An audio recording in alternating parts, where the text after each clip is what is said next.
আমি পৃথিবীর এত দেশে ঘুরেছি, ওখানকার বিদেশে যেটা পড়ানো হয় সেটা হচ্ছে তুমি স্বাস্থ্য ঠিক রাখো, তোমার বাদবাকি সব কিছু অটোমেটিক্যালি আসবে। কিন্তু আমাদের এখানে উল্টো, আমাদের এখানে হচ্ছে তুমি সারাদিন স্কুলে পড়ছো, বাড়ি থেকেও পাগলের মতো পড়ে চলো, আর যদি তুমি স্কুলে কোনো ছোটো ছোটো দুষ্টুমি করে ফেলো বা পরীক্ষায় যদি তুমি সব সাবজেক্টে নিউটন আইনস্টাইন হতে না পারো, তাহলে এক ঘর পেরেন্টের সামনে বসিয়ে পিটিএমের দিন ওই ছাত্রটির বাবা মাকে চরম অপমান করা হবে এবং বাবা মা নির্বাক থাকবে, কিছু বলবে না, কি না আমার বাচ্চারা তো এখানে পড়ে, যদি টার্গেট হয়ে যায়।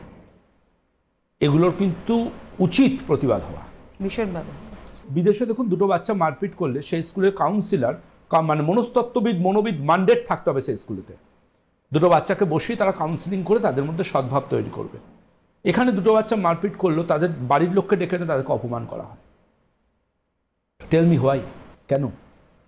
যিনি এটা করাচ্ছেন তিনি সাইকোলজি নিয়ে পড়াশুনো করেছেন, তিনি জানেন এটাই বাবা মাকে অপমান করাটাই কি একটা স্কুলের কাছে কাঙ্ক্ষিত।